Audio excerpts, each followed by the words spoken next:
Hi, I'm Dr. Spallo, and this is Open Conversations on Your Health, Your Life. October is the month where pregnancy and infancy loss is commemorated. And this episode, we have a returning guest to the channel, Dr. Kwangu, an OBGYN registrar, who will help us go through the topic that we will discuss, which is early pregnancy loss. Dr. Kwangu, welcome. Thank you. How are you? I'm fine. How are you? I'm good.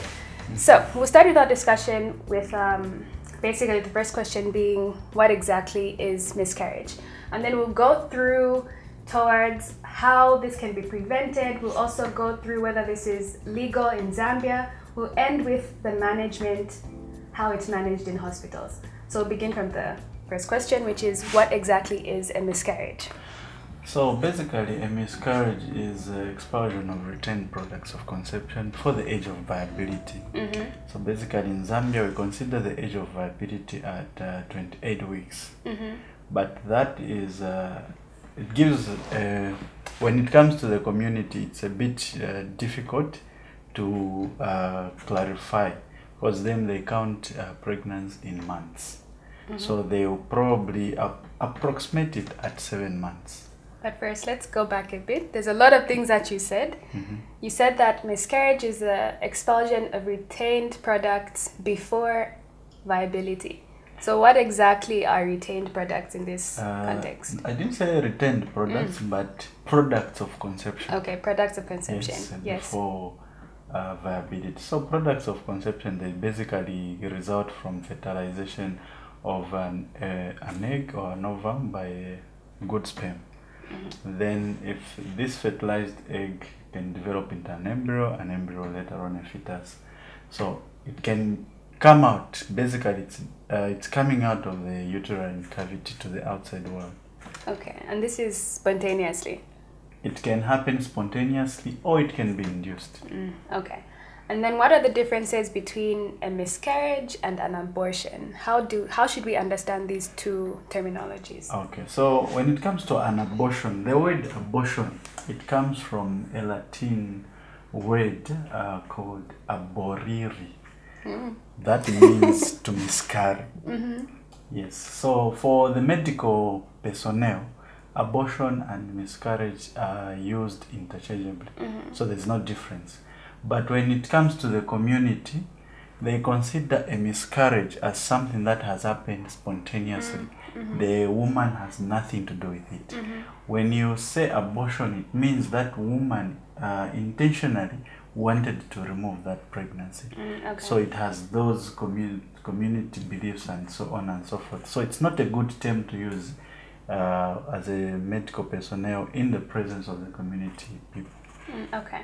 And then what are the most common reasons that a woman would miscarry? Okay, so the most common reasons why a woman may miscarry are due to genetic abnormalities in the fetus. Mm-hmm. Those are according to the studies, those are the most common.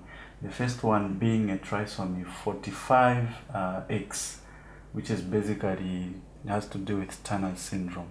So when there are those abnormalities, the body tends to expel such a fetus. The other chromosomal abnormalities, which are the trisomies, the most common being trisomy 21 and other things. But the most common thing that causes abortions when it comes to chromosomal abnormalities, it's trisomy 16. Okay. Dr. Kwangu, there's so much that you're saying. So how should a layperson understand these terms? Trisomy 16, how should that relate to someone understanding or try to understand why they just had a miscarriage? So the best way in which a layman can understand these terminologies is just by understanding that there are some genetic abnormalities in the fetus. And the next question then would be, how could that be avoided? Is there anything that a couple can do in preparation for conception? Is there any way of avoiding these abnormalities? So, when it comes to congenital abnormalities, certain things run in the family, others they can be acquired. So it's very difficult, like in our setup, for us to actually know that this person can develop this. Mm-hmm. Or this pregnancy at the end, the fetus or the embryo can have congenital abnormalities. that one is very difficult to detect. But if there are any other causes of abortions which we've not yet talked about, those there is what is known, we can do preconception counseling to this couple and see how they can go about it and what they expect. Okay. The next question that I'd have is the signs and symptoms. What kind of symptoms would a woman experience at home if, in that instance, that she may miscarry? Okay. So basically the first thing is abdominal pain. This abdominal pain is in the hypogastric region. In a layman's language, I can say lower abdominal pain. So that is accompanied by sometimes with or without vaginal bleeding. Then they will also give a history. Of course, they should know that, they should confirm that they are pregnant. Then they start experiencing these two symptoms, which is abdominal pain and the vaginal bleeding. Then something may happen. It may be spotting. Later on, they need to be excessive vaginal bleeding. So would you say that spotting is normal in the first trimester, I wouldn't say spotting is normal in pregnancy. Once there's spotting, there's a problem. This pregnancy is threatening to come out. So those are some of the signs which the woman should note to say, this is spotting, let her seek medical attention. Okay.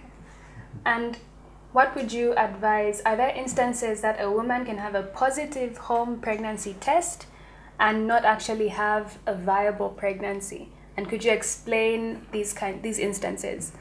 Oh yes, there are times when a woman could do a pregnancy test and then she's not noticing the abdomen starts to distend due to the growing or the enlarging of the uterus during pregnancy. These instances happen usually when there's a blighted ovum or when there's an ectopic pregnancy. Of course, an ectopic pregnancy also later on present with abdominal pain, then later on vaginal bleeding. But instances where you have a blighted ovum. For a blighted ovum, it's basically, the other term is an embryonic pregnancy, meaning the embryo fails to develop. When the embryo fails to develop, then it means the abdomen or the uterus will not enlarge, and the pregnancy test will be positive because that trophoblastic tissue is still there, which produces the HCG hormone, which is detected as positive pregnancy test. Is there any way of a woman knowing that she has, for example, an embryonic pregnancy before she goes to the hospital? Before the woman goes to the hospital, it's difficult because that one is picked on scan. That's when they will tell you to say, this pregnancy, of course you're pregnant, however the pregnancy is, there's no fetus in it or there's no embryo. So that could be one of the reasons why it would be important to always have that first trimester scan. Yes. And then you spoke about an ectopic pregnancy. What exactly is that? So an ectopic pregnancy is basically normally a pregnancy when there's fertilization, that fertilized egg is supposed to implant in the uterus. Now if it happens anywhere else apart from the uterine cavity, that's an ectopic pregnancy. It could be in the abdomen, it could be on the ovary, it could also be on the fallopian tube. That is an ectopic pregnancy. Okay. And are there some risk factors that can lead to ectopic pregnancies? Of course, there are risk factors to these things. One of them is people may fear to actually put this thing, but IUCD insertion, a woman who has an IUCD is also at risk of having an ectopic. A woman who has had chronic PID, the tubes are blocked, chances of having an ectopic pregnancy are high. What is an IUCD? What is a PID? Okay, so IUCD is an intrauterine copper device, which is one method of contraception. Okay. And most women use that. So and they are effective? They are very effective, but to everything there is a failure rate. Yes. So once a woman tests positive for pregnancy test and they had an IUCD, chances of it being an ectopic pregnancy are high as opposed to an intrauterine pregnancy. Then PID is basically pelvic inflammatory disease. This is a syndrome. Basically, I can say an ascending infection from the lower genital tract to the upper genital tract. So it involves inflammation of the pelvic organs. And how common are PID infections in women? PID infection in women is very common, especially to those who are sexually active, multiple sexual partners, and also those who start sexual activities at a tender age. Those are prone to having these PID infections. Okay, just to take you back on the preventative measures, does diet, nutrition, fitness, do those things play a role in a woman's preparation for conception? Okay, those things you've mentioned, diet, nutrition, and so on and so forth, stress, exercise, whatever, somehow they can play a role in preparing this woman for pregnancy and so on and so forth. Some of the foods that these women eat, they are not that nutritious. They contain a lot of chemicals, especially these junky foods that people like eating. It's not good for them.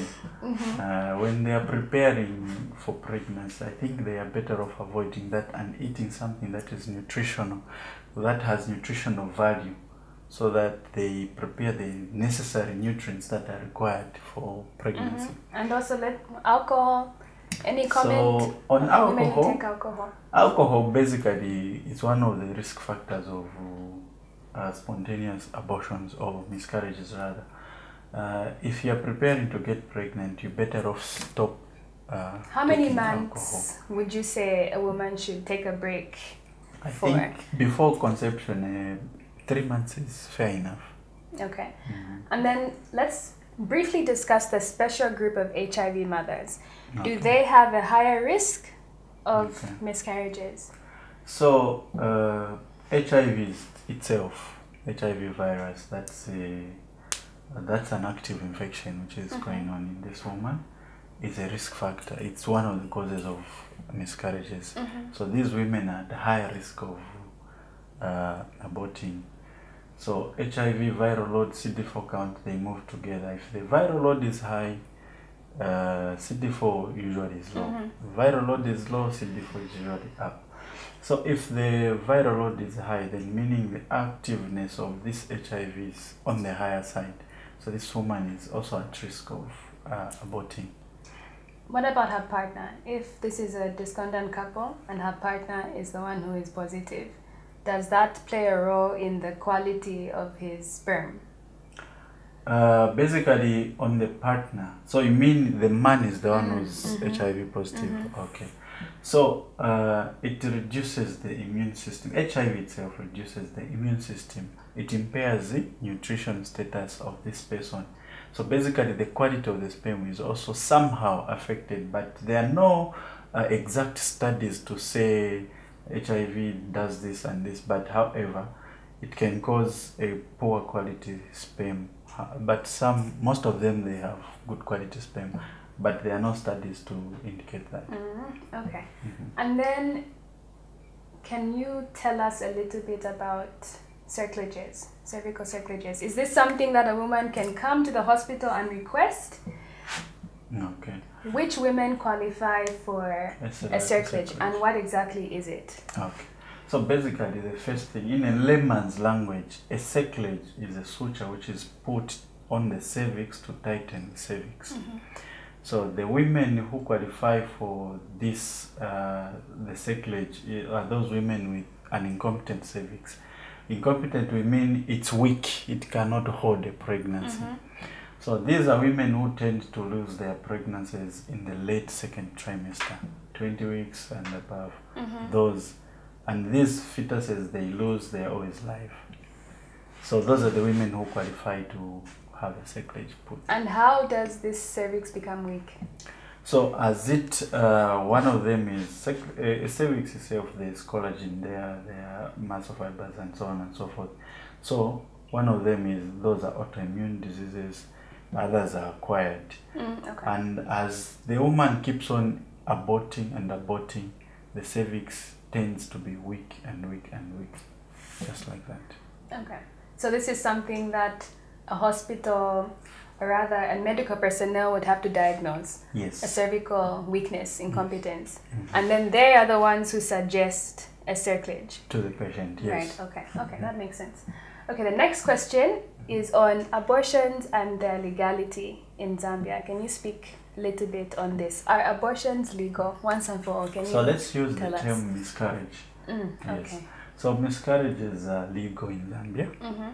So every woman who wants a miscarriage to be done or performed on her, they want to terminate, in short, they want to terminate the pregnancy for whatever reason.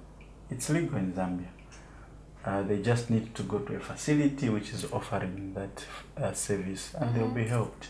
So they just need, there are some forms which should be signed before a termination is done or performed. There's certificate A where you need 3 doctors to sign, or 3 medical personnel to sign, and then the patient also has to agree to that. Then they sign. Then the certificate B, only 1 medical personnel, especially a doctor or a specialist in that profession. So does she need to go to this health center with her partner? If she's below 18, 16, do these things play a role? Should she go there with a parent? When a patient comes, especially the children, I can say the teenagers, those are very difficult patients to handle.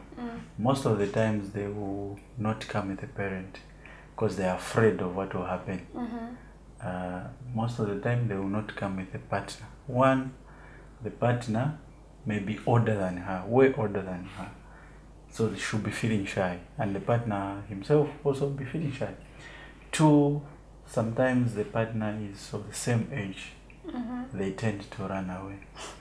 So all those things are other problems. Then 3, these are patients who do not want to be exposed, so they tend to have that secrecy. So they always, most of the times, they always come along. So a partner is not a prerequisite, a parent is not a prerequisite in signing these forms? There are certain situations where a partner or a parent is required, or a guardian is required to be there in certain instances.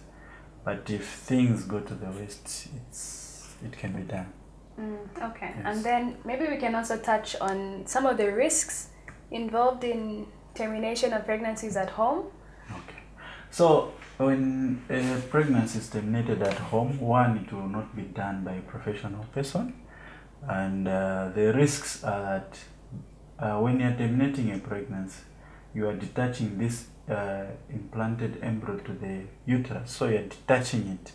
So once a fertilized egg is attached to the uterus, there are blood vessels which form and then try to connect to the two, so that this fertilized egg can receive blood.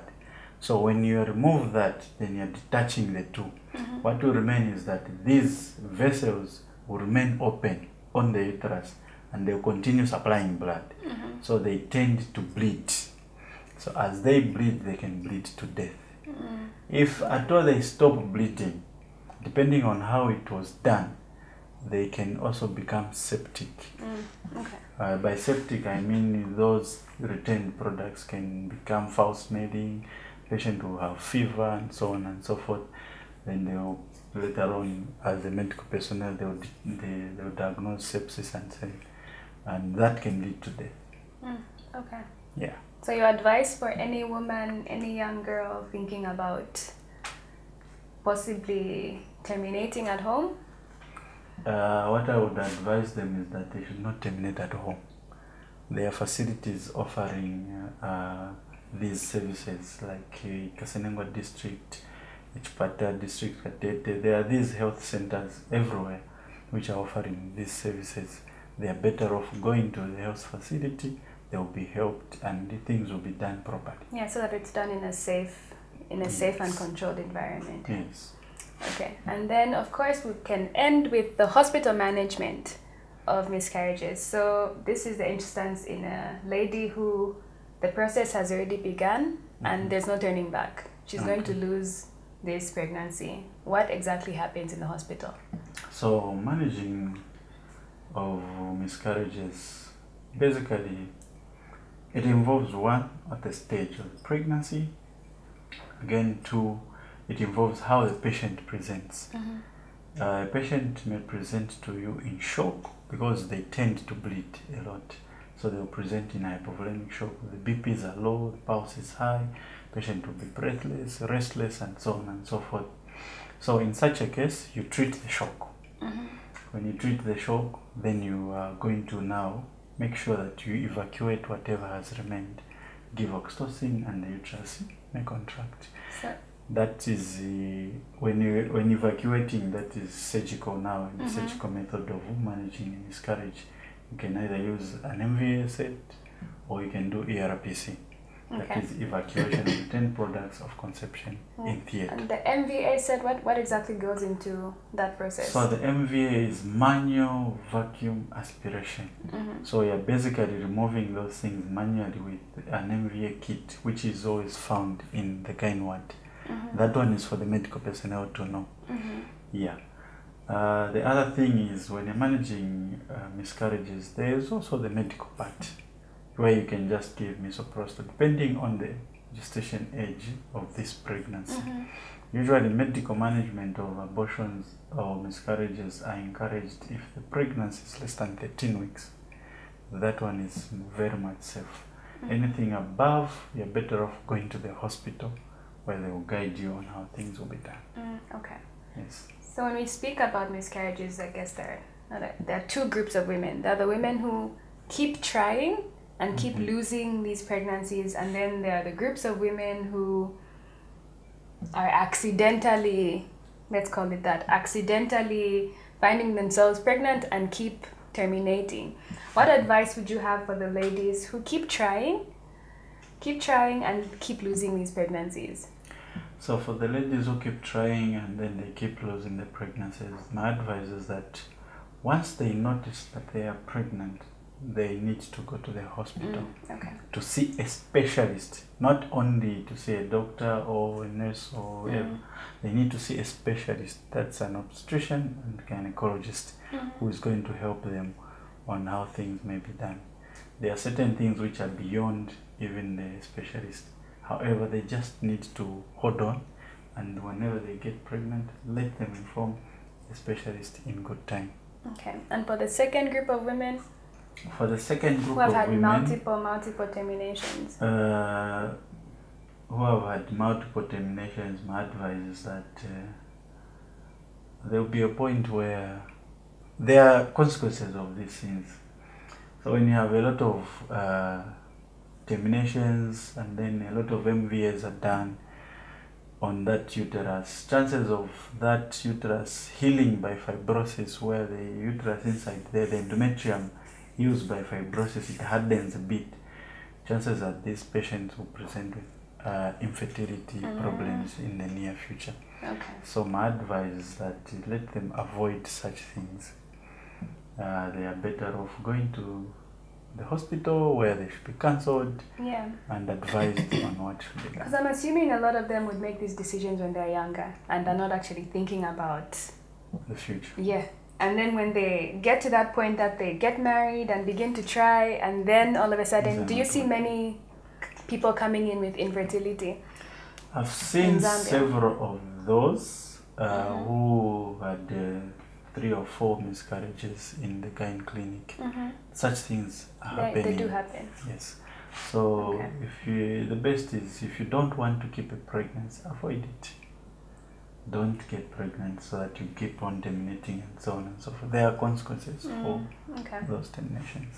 Okay. And any closing remarks from you? Closing remarks is that to the community, the two terms abortion and miscarriage, they're just one and the same thing.